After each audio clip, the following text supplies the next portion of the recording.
dengan judul Penguatan Sistem Hukum Perkelapa Sawitan di Indonesia.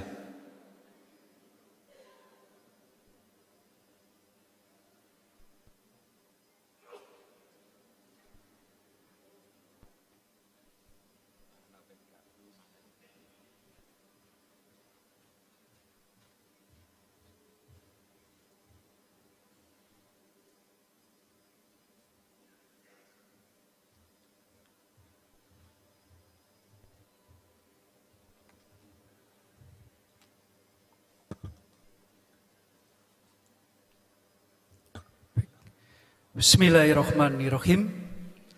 Assalamualaikum warahmatullahi wabarakatuh. Selamat pagi, salam sejahtera bagi kita semua. Om Swastiastu, Namo Buddhaya, salam kebajikan.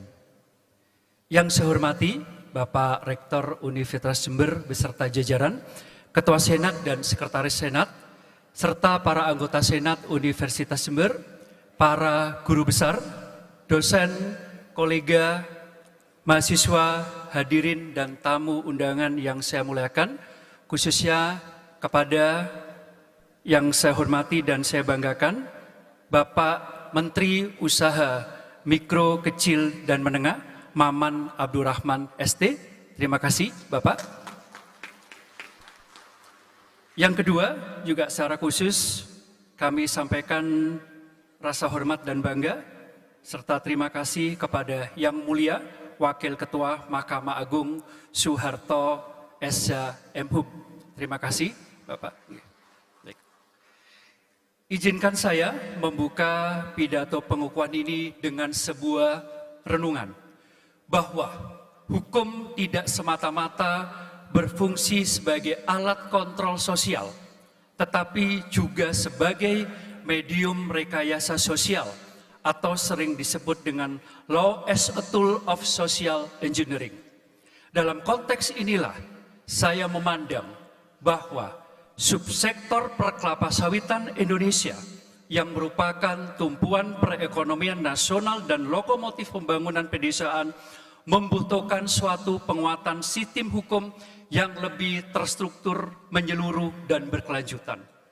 Judul yang saya angkat hari ini merupakan hasil perenungan panjang, riset yang mendalam, dan interaksi lintas disiplin yang telah saya tekuni selama lebih dari 1 dekade.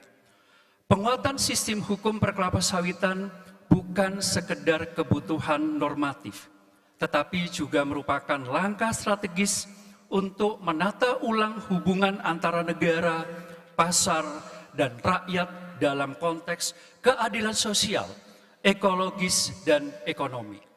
Hadirin yang saya muliakan, kelapa sawit merupakan komoditas unggulan nasional yang memiliki potensi strategis dalam pembangunan ekonomi Indonesia.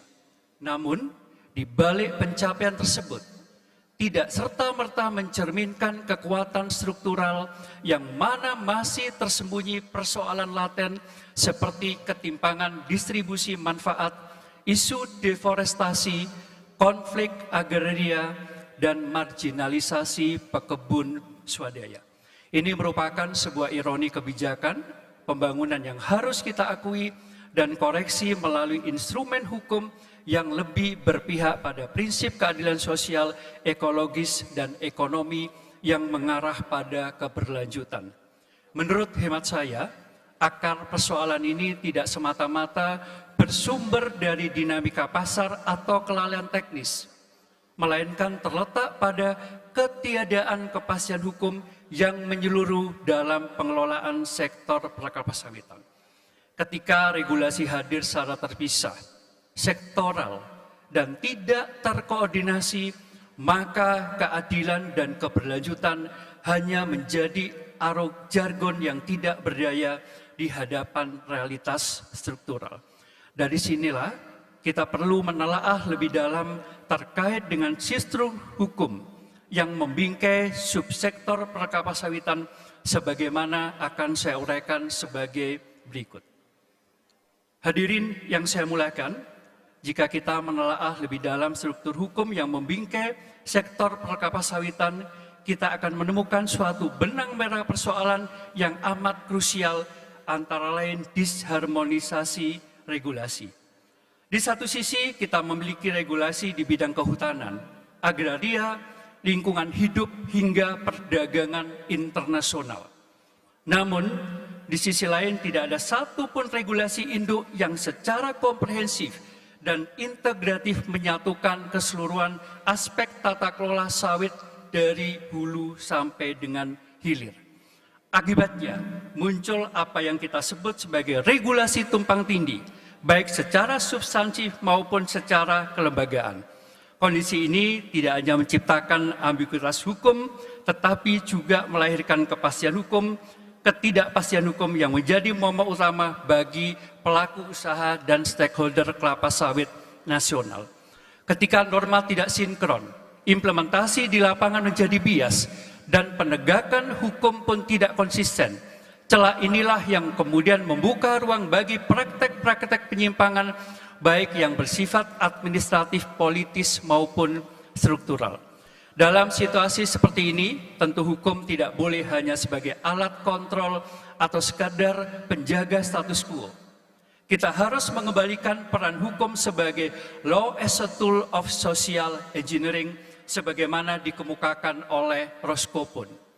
Hukum harus menjadi instrumen aktif yang merekonstruksi relasi antara negara, rakyat, dan sumber daya alam yang pada akhirnya mengarahkan pada pembangunan ke jalur yang adil, partisipasif, dan berkelanjutan. Oleh karena itu, tugas kita ke depan bukan hanya menyusun suatu regulasi baru, tetapi juga melakukan harmonisasi hukum secara menyeluruh. Disharmonisasi regulasi yang saya paparkan tadi tidak berdiri sendiri, tetapi merupakan cerminan langsung dari fragmentasi kelembagaan dalam sektor perkelapa sawitan Indonesia. Ketika regulasi lahir dari banyak kementerian dan lembaga yang berjalan sendiri-sendiri tanpa koordinasi dan arah bersama, maka ketidaksinkronan kebijakan menjadi sebuah keniscayaan. Dengan kata lain, masalah hukum substansif tidak akan diselesaikan tanpa menata ulang arsitektur kelembagaannya. Oleh sebab itu, setelah kita membedah persoalan regulasi, saatnya kita menyelami akar yang lebih dalam, yakni tata kelola kelembagaan yang masih belum mampu menjadi tulang punggung koordinasi nasional dalam sektor kelapa sawitan ini. Hadirin sekalian, isu kelembagaan dalam tata kelola sektor perkelapa sawitan diibaratkan sebagai pedang bermata dua. Di satu sisi, keberagaman aktor lintas sektor lembaga membuka ruang bagi spesialisasi fungsi, efisiensi administratif, dan penguatan kapasitas kelembagaan. Namun, di sisi lain, tanpa kerangka koordinasi yang kuat dan terpadu, keberagaman ini justru dapat menjadi sumber konflik kewenangan, ego sektoral, dan tumpang tindih kebijakan. Sektor kelapa sawitan saat ini telah diatur oleh atau melalui kementerian dan atau lembaga, antara lain Kementerian Pertanian, Lingkungan Hidup, Kehutanan, Agraria, dan Tata Ruang, Perdagangan, bahkan institusi daerah. Masing-masing memiliki kewenangan dan perspektif sendiri-sendiri, namun belum ada satu lembaga yang memiliki posisi sentral seperti integrator kebijakan. Intervensi yang bersifat parsial dan sektoral inilah yang seringkali memunculkan regulasi yang saling bertentangan dan tata kelola yang fragmentasi. Namun, kita tidak boleh melihat kelembagaan ini hanya sebagai beban, tapi jika dikelola dengan pendekatan koordinatif dan integratif, maka diversitas kelembagaan bisa menjadi suatu kekuatan kolektif. Yang dibutuhkan adalah mekanisme tata kelola terpadu yang mampu menyatukan fungsi-fungsi sektoral dalam satu kerangka bersama. Dalam konteks inilah, saya mengusulkan pentingnya pembentukan lembaga khusus yang dapat bertindak sebagai simpul koordinatif nasional dalam pengelolaan perkelapa sawitan Indonesia. Lembaga ini tentu tidak boleh disisain sebagai pemain baru dalam kerumunan, melainkan sebagai konduktor dalam sebuah orkestrasi kebijakan lintas sektor. Ketika kelembagaan berjalan sendiri-sendiri, tanpa satu simpul koordinatif yang kokoh, maka regulasi yang harmonis hanyalah harapan yang tidak pernah tiba. Oleh karena itu, diperlukan suatu desain kelembagaan baru yang bukan hanya mengatur, tetapi juga menyatukan. Dari kebutuhan inilah lahir gagasan penting yang menjadi pokok bahasan saya berikutnya, yakni pembentukan perangkat hukum nasional melalui rancangan undang-undang perkelapa sawitan. Hadirin yang saya muliakan, setelah menelaah problem struktural yang muncul akibat disharmonisasi regulasi dan ego sektoral kelembagaan, maka langkah solutif yang saya tawarkan adalah pembentukan satu perangkat hukum nasional yang mampu mengintegrasikan seluruh aspek tata kelola perkelapa sawitan. Inilah urgensi dari lahirnya sebuah rancangan undang-undang perkelapa sawitan. Apabila kita menilik perjalanan historical, RUU ini sesungguhnya telah dimulai sejak tahun 2015 ketika pertama kali direncanakan pembentukannya. Kemudian tahun 2016 dan tahun 2017 RUU ini sempat masuk dalam prolegnas sebagai inisiatif DPR, dan pada tahun 2011 kembali ditetapkan sebagai RUU prioritas. Namun hingga kini keberadaannya masih belum memperoleh kepastian politik dan legislasi. Padahal urgensinya tidak pernah berkurang, bahkan semakin meningkat. Tentunya RUU perkelapa sawitan yang saya usulkan dibangun atas pendekatan filosofis, pendekatan yuridis, dan pendekatan sosiologis. Maka RUU ini bukan semata-mata instrumen hukum, tetapi juga merupakan platform transformasi dari tata kelola yang terfragmentasi menuju yang inklusif, berdaulat, dan berkelanjutan. Pertanyaan paling mendasar dari seluruh argumentasi saya, mengapa kita memerlukan RUU perkelapa sawitan? Jawaban pertama, karena kelapa sawit merupakan komoditas strategis nasional. Kedua, karena penguatan sektor perkelapa sawitan tidak bisa lagi diserahkan pada mekanisme pasar semata. Kita butuh satu kerangka hukum yang mampu memperkuat industri sawit nasional. Bukan hanya untuk mengejar keuntungan ekonomi, tetapi juga untuk mewujudkan kesejahteraan rakyat secara merata.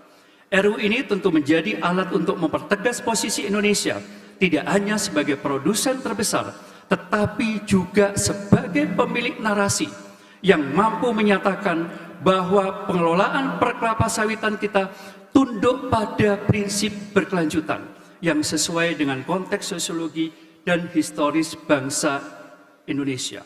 Dengan kata lain, RUU ini merupakan bentuk kedaulatan hukum dalam mengelola sumber daya strategis bangsa Indonesia yang kita cintai. Namun hadirin sekalian, sebuah rancangan undang-undang betapapun kuat substansinya tidak akan efektif tanpa lembaga pelaksana yang mampu menjalankan secara koordinatif dan terarah. Disinilah muncullah kebutuhan mendesak untuk menghadirkan satu institusi penggerak yang bukan hanya bersifat operasional, tetapi juga bersifat strategis dan integratif. Maka izinkan saya memperkenalkan kembali gagasan pembentukan Badan Pengelola Perkelapa Sawitan Indonesia yang dikenal dengan BPPI. Sebagaimana telah saya singgung sebelumnya, tantangan dalam tata kelola sektor perkelapa sawitan nasional bukan hanya soal regulasi, tetapi juga lemahnya koordinasi lintas sektor dan tekanan global terhadap isu berkelanjutan. Dalam konteks inilah, BPPI saya usulkan sebagai lembaga mandiri yang bertanggung jawab langsung kepada Presiden. BPPI akan menjadi game changer, pengubah arah kebijakan sawit nasional menuju tata kelola yang lebih terintegrasi dan strategis. Sebagai lembaga mandiri, BPPI berfungsi sebagai pusat pengambilan kebijakan satu pintu yang mengintegrasikan pengaturan, pengawasan, dan pengembangan industri sawit dari fase hulu sampai hilir. Ia tidak berdiri sendiri untuk menambah tumpukan birokrasi, melainkan menjadi simpul koordinasi dan penggerak sinergi kebijakan lintas kementerian dan lembaga lainnya. BPPI dirancang untuk mendorong harmonisasi regulasi, memperkuat perlindungan terhadap pekebun, mempercepat sertifikasi sawit berkelanjutan, serta memperkuat posisi Indonesia dalam diplomasi dan perdagangan global. Dengan posisi strategis tersebut, BPPI bukan sebagai sekedar lembaga administratif, tetapi menjadi arsitek sistemik dari transformasi industri sawit nasional yang adil, berkelanjutan, dan berdaya saing global.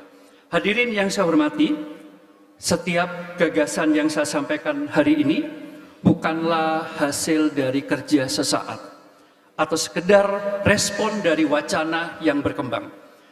Ia lahir dari perjalanan panjang, riset atau kajian yang konsisten, dan refleksi ilmiah yang berkesinambungan. Mohon izin, slide ini merepresentasikan yang saya sebut sebagai pentalogi gagasan ilmiah, di mana ini merupakan 5 karya utama saya yang menjadi fondasi pemikiran saya tentang sistem hukum perkelapa-sawitan Indonesia. Di mana sejak tahun 2013 ketika saya menulis disertasi di EVA Universitas Indonesia, saya meneliti terkait dengan kemitraan dalam pola perusahaan inti rakyat perkebunan kelapa sawit yang melahirkan beberapa preskripsi strategis di dalam pengelolaan kelapa sawit berkelanjutan di Indonesia. Gagasan tersebut terus berkembang. Pada tahun 2017, saya menulis artikel ilmiah yang berjudul Dinamika Hukum Pembentukan RUU Perkelapa Sawitan. Tahun 2018, saya menerbitkan buku yang secara khusus membahas terkait dengan jenis dan bentuk perjanjian pola perusahaan inti rakyat dalam perkebunan kelapa sawit. Tahun 2021, saya lanjutkan dengan menulis karya buku yang berjudul Hukum Perkebunan, Dinamika dan Perkembangannya di Indonesia. Dan hari ini, tahun 2025, saya hadirkan pidato pengukuhan guru besar dengan judul Penguatan Sistem Hukum Perkelapa Sawitan di Indonesia sebagai puncak sintesis dari seluruh perjalanan riset atau kajian tersebut. Pidato ini bukan hanya sebagai penanda akademik, harapannya juga sebagai bentuk tanggung jawab intelektual saya sebagai bagian dari komunitas hukum dan bangsa ini. Dengan pentalogi gagasan ilmiah ini, saya ingin menegaskan bahwa penguatan sistem hukum perkelapa sawitan Indonesia bukan hanya sekedar wacana teknokratik, tetapi merupakan misi akademik, komitmen keilmuan, dan panggilan kebangsaan. Hadirin yang saya muliakan, saya mengutip apa yang telah disampaikan oleh Heidegger, bahwa manusia tidak pernah hadir sebagai entitas tunggal. Dalam eksistensinya yang paling otentik, manusia selalu ada bersama atau di tengah yang lainnya. Maka saya percaya, setiap pencapaian merupakan buah dari kolaborasi dan dukungan banyak pihak. Dengan kerendahan hati dan penuh rasa syukur, izinkan saya menyampaikan ucapan terima kasih dan penghargaan setinggi-tingginya kepada Menteri Pendidikan Tinggi, Sains, dan Teknologi beserta jajaran yang telah memberikan persetujuan dan kepercayaan terhadap pengusulan jabatan akademik guru besar ini. Terima kasih atas dukungan dalam memajukan dunia pendidikan di Indonesia. Terima kasih dan penghargaan setinggi berikutnya kami sampaikan kepada para menteri, wakil menteri, serta pejabat dari berbagai kementerian, khususnya sekali lagi yang saya hormati, saya muliakan, saya banggakan, Bapak Menteri Usaha Mikro, Kecil, dan Menengah, Bapak Maman Abdurrahman ST. Terima kasih, matur suwun Bapak, di tengah-tengah kesibukan Bapak masih menyempatkan hadir di tengah-tengah kita sekalian. Terima kasih Bapak. Yang kedua, Bapak Menteri Koordinator Bidang Perekonomian, Dr. Honoris Causa Insinyur Erlangga Hartarto, MBA, MMT, yang nanti akan memberikan ucapan melalui video. Menteri Perencanaan Pembangunan Nasional atau Kepala Badan Perencanaan Pembangunan Nasional, Profesor Dr. Insinyur Rahmat Pambudi. Menteri Perdagangan Republik Indonesia, Bapak Dr. Budi Santoso. Wakil Menteri Sekretaris Negara, Marsda TNI Purnawirawan Dr. Bambang Eko Suryanto, SMA. Wakil Menteri Luar Negeri, Arif Hafaz Ogdoseno, SH, LLM. Wakil Menteri Transmigrasi, Dr. Andes Viva Yoga Mauladi, MSI. Bapak Sekretaris Kementerian Koordinator Bidang Pangan, Dr. Muhammad Kasan. Staf ahli Menteri UMKM Bidang Hukum, Bapak Regi Pradana, SH, LLM. Bapak Staf Khusus Menteri UMKM, Bapak Samud Basri Ngabalin, ST, MM. Sekretaris Jenderal Kementerian Energi dan Sumber Daya Mineral, Dr. Insinyur Dadan Kusdiana. Direktur Jenderal Perkebunan Kementerian Pertanian Heru Triwidarto, Direktur Jenderal Industri Agro Kementerian Pertanian Insinyur Putu Juli Ardika, dan staf ahli Menko Bidang Hukum, HAM, dan Imigrasi Pemasyarakatan Ibu Sari Cahyani Suryandari, SH.MH, yang telah memberikan dukungan, ucapan selamat, serta menjadi bagian dari perjalanan intelektual dan kontribusi keilmuan saya selama ini. Ucapan terima kasih berikutnya saya sampaikan kepada pimpinan dan pejabat lembaga negara, lembaga pemerintah baik pusat dan daerah, atau lembaga atau instansi non-pemerintah. Yang pertama, penghargaan dan rasa hormat khusus kepada Yang Mulia Wakil Ketua Mahkamah Agung Soeharto SH.MH. Terima kasih, Bapak. Yang kedua, Dr. Ivan Yusia Vandana, SH.LLM, selaku Kepala Pusat Pelaporan dan Analisis Transaksi Keuangan. Bapak Jenderal TNI Purnawirawan Luhut Binsar Panjaitan, selaku Ketua Dewan Ekonomi Nasional. Rasa terima kasih juga secara khusus saya sampaikan kepada Profesor Dr. Reda Mantovani, SH.LLM, selaku Jaksa Agung Muda Intelijen.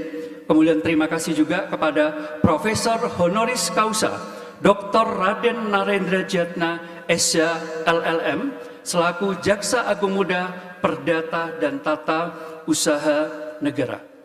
Terima kasih juga kepada Bapak Mahendra Siregar, SE, MEC, selaku Ketua Dewan Komisioner Otoritas Jasa Keuangan.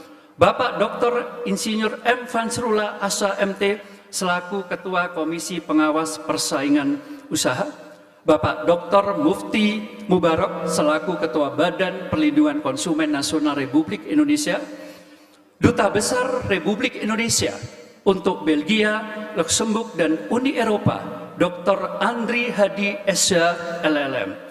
Terima kasih juga kepada Bapak Duta Besar Republik Indonesia untuk Norwegia, Dr. Teguh Faisasa, MSI. Wakil Ketua Komisi 6 DPR RI, Profesor Dr. Andes Haji Andi Muhammad Nurdin Halid. Anggota Komisi 4 DPR RI yang hadir, terima kasih Mas Soni Tri Dana Paramita, SMA. Terima kasih juga kepada Ibu Amania, selaku anggota Komisi 8 DPR RI. Terima kasih Ibu atas rawuhnya. Kemudian secara khusus kami juga menyampaikan terima kasih kepada Bapak Kepala Kejaksaan Tinggi Jawa Timur, Bapak Dr. Kuntadi. Matur suwun Bapak atas rawuhnya. Dan terima kasih juga kepada Deputi Sekretaris Jenderal CPOPC, Ibu Dr. Insinyur Musdalifah Mahmud. Rasa bangga dan ucapan berikutnya tentu kami sampaikan kepada Rektor Universitas Jember, Bapak Dr. Iwan Taruna, MN IPM. Terima kasih Bapak. Bapak Wakil Rektor 1, Profesor Dr. Andes Slamin, Wakil Rektor 2, Profesor Dr. Sri Hernawati, Wakil Rektor 3, Bapak Dr. Fendi Siawan, Wakil Rektor 4, Profesor Dr. Andes Bambang Kuswandi. Terima kasih atas segala bentuk dukungan, ruang pengembangan, dan fasilitas yang telah diberikan selama saya mengabdi di Universitas Jember. Terima kasih juga kepada Bapak Ketua Senat, Dr. Andes Andang Subaryanto MHum, matur suwun Bapak Ketua Senat, Bapak Sekretaris Senat, Dr. Adi Yusuf Wibowo, beserta seluruh anggota Senat atas arahan dan dukungan yang sangat berarti dalam proses pengusulan guru besar ini. Para guru besar Universitas Jember dan dari berbagai perguruan tinggi lain yang ada di Indonesia, terima kasih atas keteladanan, dorongan, dan bimbingan yang telah banyak memberikan inspirasi dalam perjalanan akademik saya. Para senior dan kolega dosen serta tenaga kependidikan di lingkungan Universitas Jember. Ucapan terima kasih secara khusus kepada seluruh kolega di Fakultas Hukum Universitas Jember, terutama kepada Profesor Dr. Bayu Dwi Anggono, SH.MH, selaku Dekan Fakultas Hukum Universitas Jember. Terima kasih, Prof. Meskipun usia beliau di bawah saya, tapi kekaguman saya kepada beliau sangat luar biasa. Beliau telah kita berikan aplaus kepada beliau. Ya. Saya menyadari beliau banyak memberikan motivasi, memberikan dorongan, memberikan semangat dan dukungan penuh selama saya mengajukan proses pengusulan guru besar ini. Terima kasih, Prof. Berkah selalu untuk Prof. dan keluarga. Saya juga menyampaikan terima kasih kepada para wakil dekan, guru besar, ketua bagian ilmu hukum, para koordinator program studi dan konsentrasi. Selanjutnya, ucapan terima kasih juga saya sampaikan kepada kolega dosen dan tenaga kependidikan yang selama ini membantu secara penuh ketika saya menjalankan mandat sebagai wakil dekan 3 Fakultas Hukum Universitas Jember, yakni tim percepatan dan peningkatan prestasi kemahasiswaan. Terima kasih. Tim alumni bersinergi, tim kerjasama, tim media di lingkungan Eva Unet yang telah memberikan ruang sinergi dan kolaboratif yang sangat luar biasa.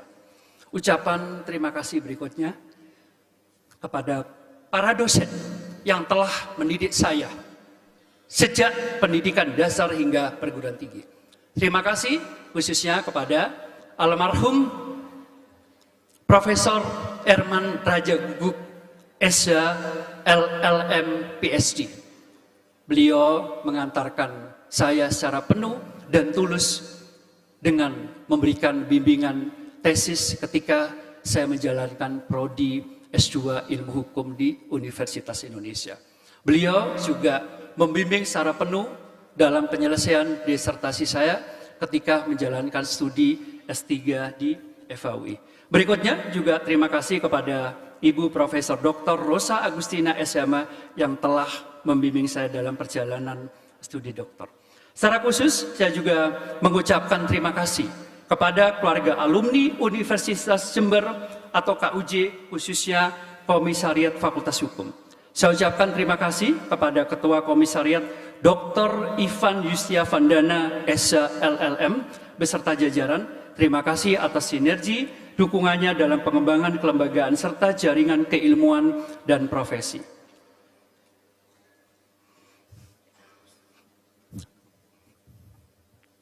Berikutnya,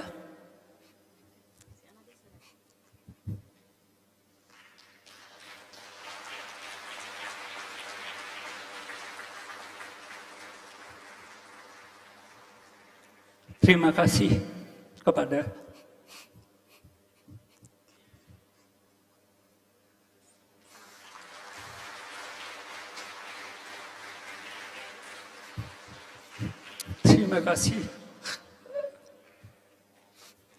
almarhum ayah Dr. Andes Sukarno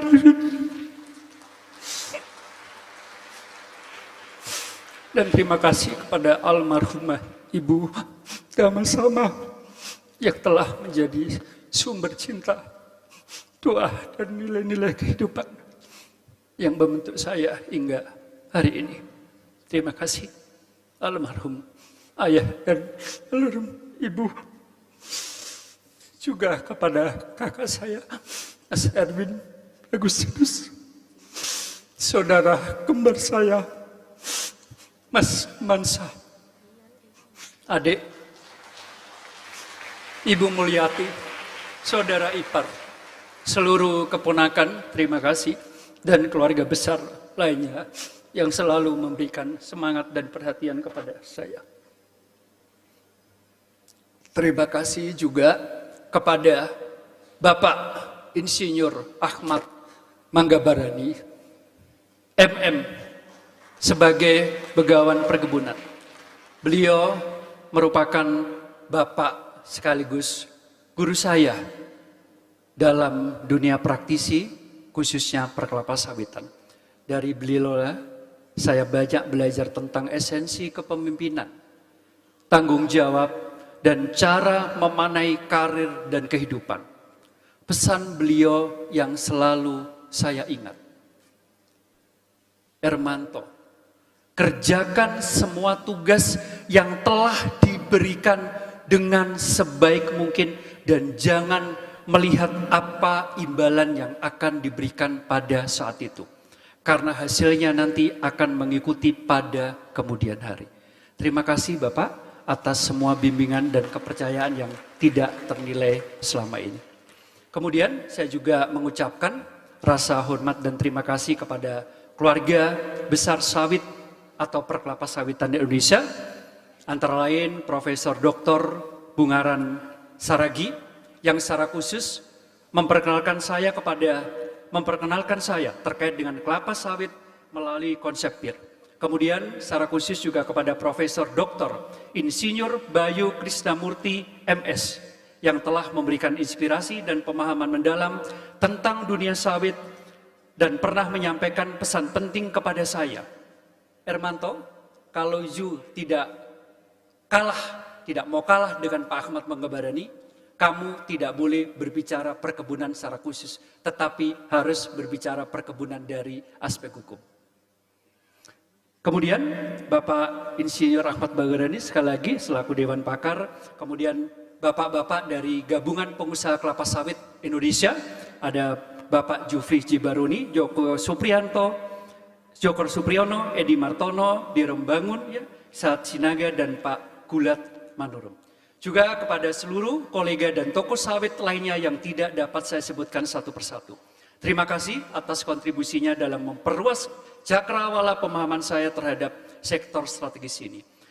Penghargaan mendalam kepada pribadi-pribadi yang memberikan inspirasi dan dampak nyata dalam perjalanan akademik saya. Yang pertama, terima kasih kepada Mas Dr. Ivan Justiavandana SH LLM selaku senior dan mentor sekaligus kepala PPATK saat ini. Rasa terima kasih yang mendalam juga kami sampaikan kepada Profesor Dr. Reda Mantovani SH LLM selaku senior sekaligus sahabat semasa studi doktoral yang saat ini menjabat sebagai Jaksa Agung Muda Intelijen. Terima kasih atas segala dukungan, arahan, dan semangat yang telah diberikan.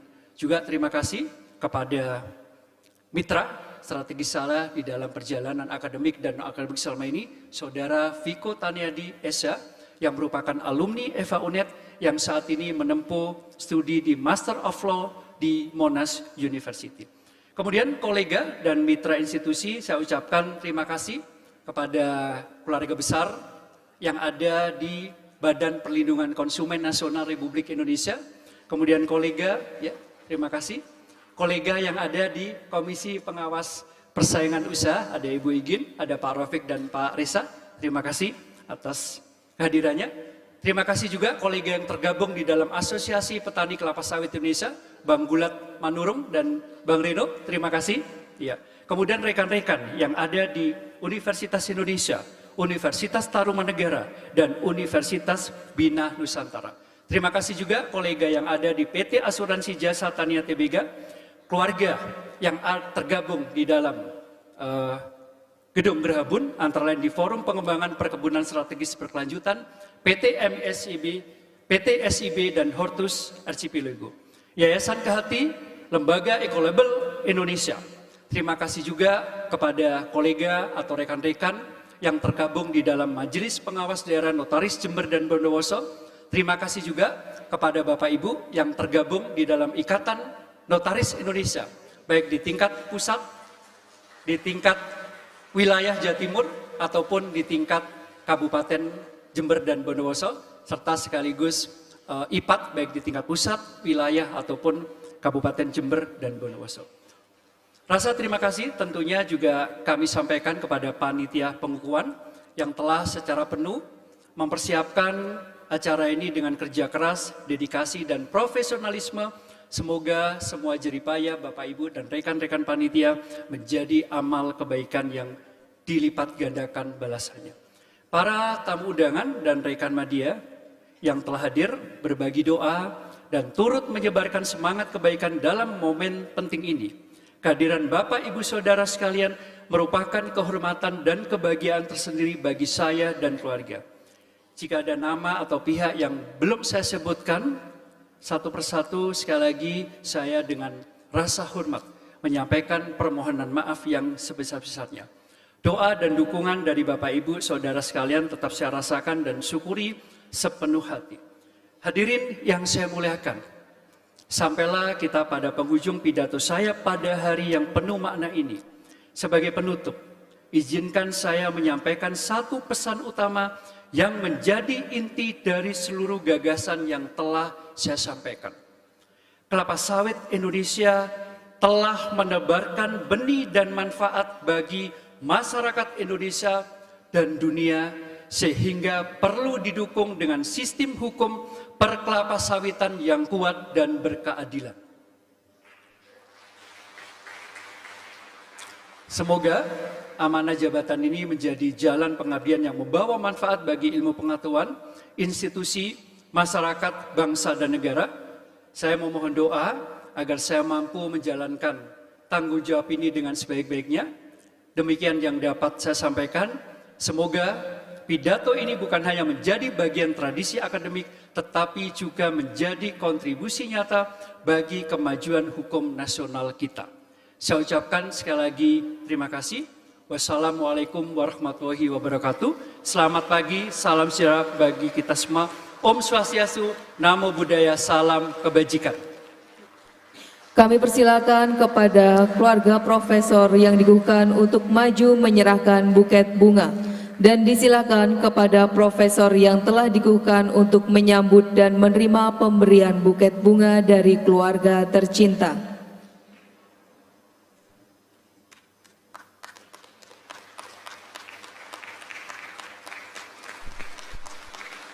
Kepada profesor yang dihukum dan keluarga disilakan kembali ke tempat.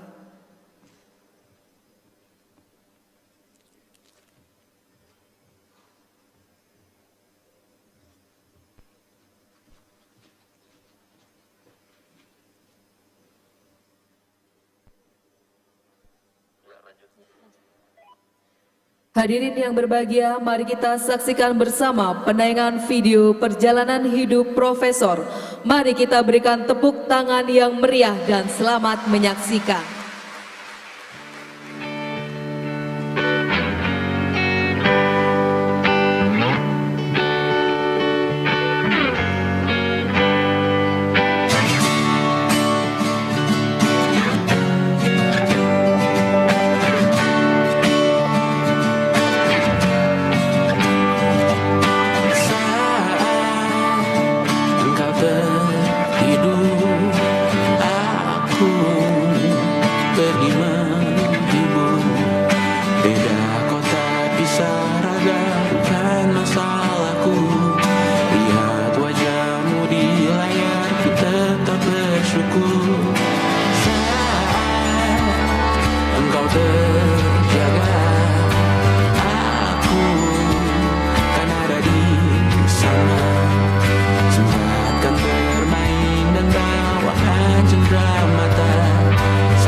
Sampai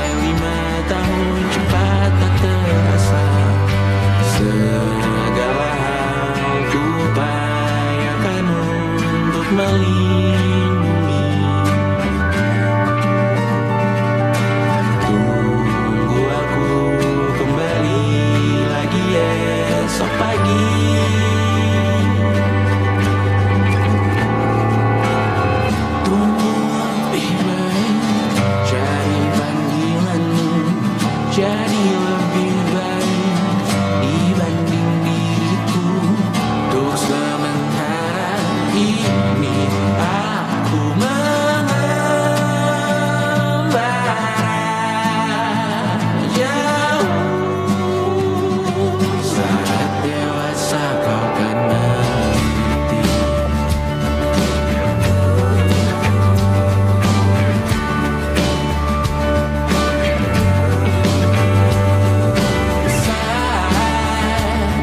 Engkau dewasa dan aku kian tua.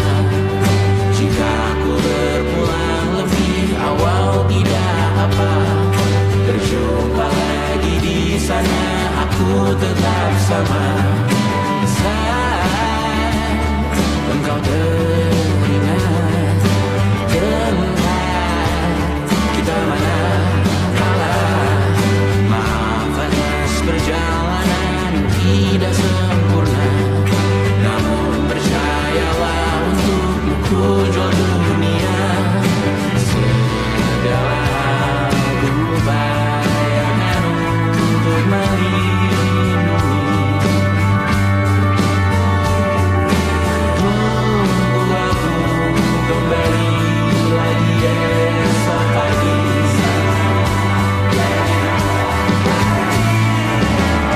Tunggu lebih baik jadi panggilanmu, jadi lebih baik dibanding diriku, dan terawal saat ini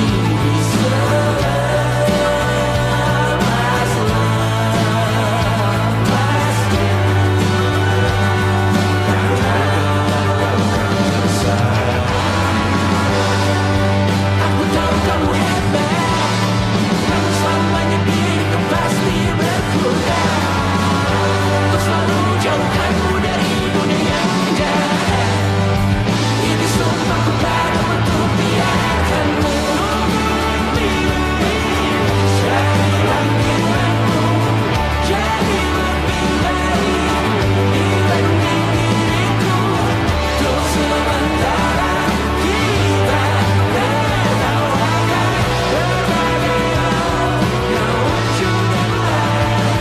Selepas-lepasnya saat dewasa kau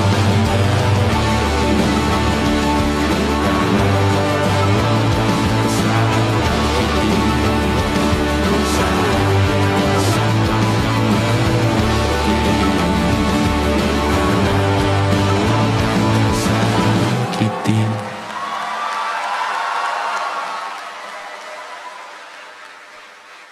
Selanjutnya dengan hormat kepada Menteri UMKM